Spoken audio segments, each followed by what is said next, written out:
नाज़रीन आदाब, गवाह न्यूज़ में आपका खैर मकदम है। मैं खालिद शहबाज।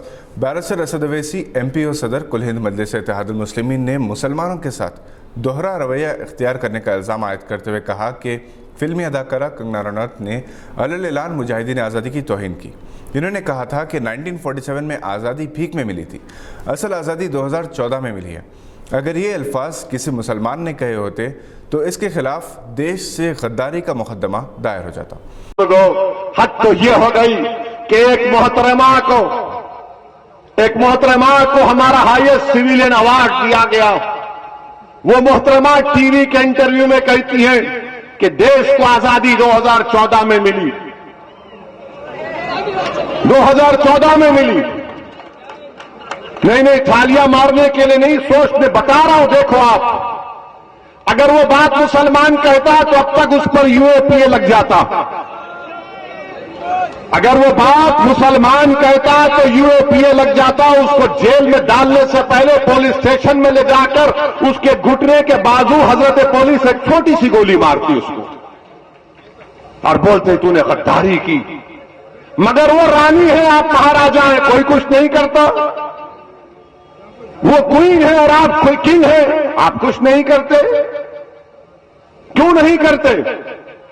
अगर हमारे मुंह से अगर गलती से भी निकल जाता, किसी ने इंडिया पाकिस्तान के मैच में कुछ लिख दिया गलती से, तो बाबा ने कहा गद्दारी का इल्जाम लगा के जेल में भिजा दिया जाएगा। बोलो बाबा।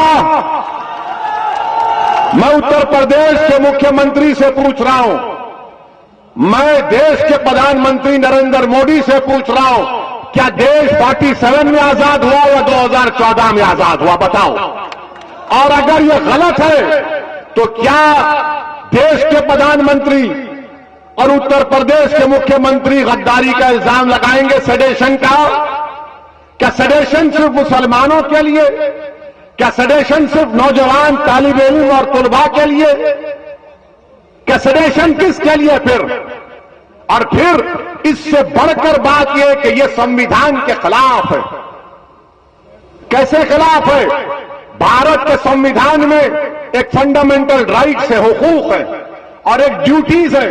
नरेंद्र मोदी बार बार बोलते हैं ड्यूटीज, अपना ड्यूटी निभाओ। नरेंद्र मोदी जी, पार्लियामेंट में बल्कि संविधान में लिखा है कि इस बात को हमको तालीम दी जा रही है। असद अवैसी ने अगरचे के कंगना का नाम नहीं लिया, बल्कि कहा कि एक मोहतरमा ने आला तरीन सिविलियन अवार्ड लिया और ऐसे ख्यालात का इज़हार किया। बैरिस्टर असद अवैसी इन दिनों उत्तर प्रदेश में हैं और इनकी तकारीर से सियासी हलचल है।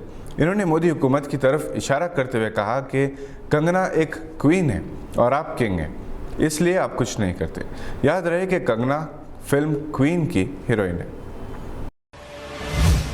हैदराबाद में जराइम के वाक़यात में मुसलसल इजाफा होता जा रहा है। हालिया अरसे के दौरान कुछ ऐसे वाक़यात पेश आए जिसे इंसानियत शर्मिंदा है। कहीं बेटी और इसके आशनास ने मिलकर बाप को कत्ल कर दिया, तो कहीं बाप ने अपनी बेटी को मौत के घाट उतार दिया। कहीं बीवी और ससुराल वालों की हरासानी से तंग आकर नौजवान ने खुदकुशी कर ली। ऐसा ही एक वाक़या 13 नवंबर की शाम शेख पेट में पेश आया, जहां संतोष नामी शख्स ने अपने सेलफोन में वीडियो रिकॉर्ड करके जहर पी लिया। इसने बताया कि वो बीवी और ससुराल वालों के जुल्म से तंग आ चुका है और ये इक़दाम कर रहा है। खूनी रिश्तों में दरारें, दुश्मनियाँ ख़तरनाक होती जा रही हैं, जिस पर हैदराबाद के ज़िम्मेदारों को गौर करने की ज़रूरत है। अखलाक़ी तालीम की जगह मगरबी कल्चर के बढ़ते हुए असरात ने समाज को इंसानियत से महरूम कर दिया। ज़रूरत है कि मिटती हुई कदरों को बहाल किया जाए। आसाम की हालत त्रिपुरा से कहीं ज़्यादा बदतर है और त्रिपुरा में जहां फसादात हुए हैं, मुसलमानों के लिए 2 वक्त की रोटी भी नसीब नहीं, और ना तन ढांपने के लिए कपड़े हैं और ना सर छुपाने के लिए मकान। जनाब Umar Ahmad Shafiq, general secretary all India Majlis Tameer Millat ने यह इंकशाफ किया। वो आसाम और त्रिपुरा के फसादात से मुतासर इलाकों के दौरे से वापसी के बाद एक इज्तिमा में आंखों देखा हाल बयान कर रहे थे। तामीर मिल्लत के सदर जनाब ज़ियाउद्दीन नैयर ने सदारत की, वाजुद्दीन सिद्दीकी ने कार्रवाई चलाई। मलेशिया का मेयार तालीम हिंदुस्तान के मेयार से बहुत ज़्यादा बेहतर है। वहाँ तालीम के साथ रोज़गार के मौक़े भी हैं।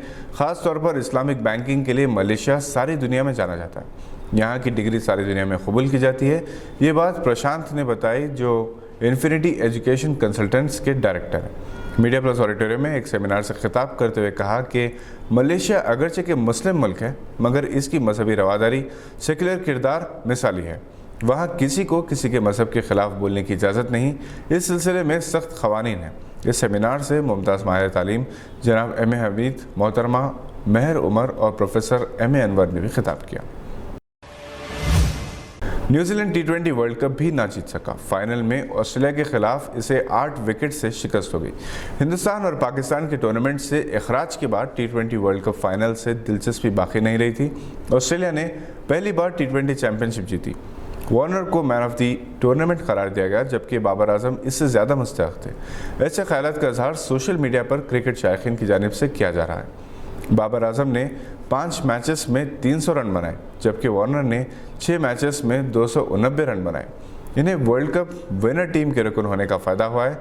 अलबत्ता ICC पर कड़ी तनकीद की जा रही है। बाबर आजम ने T20 में 2500 से ज़ायद रन बनाकर विराट कोहली का रिकॉर्ड भी तोड़ दिया। इनकी बदकिस्मती रही कि पाकिस्तान फाइनल में दाखिल नहीं हो सका। आज के बुलेटिन में बस इतना ही। हम फिर हाजिर होंगे मज़ीद मालूमाती वीडियोस को लेकर। देखते रहिए गवाह।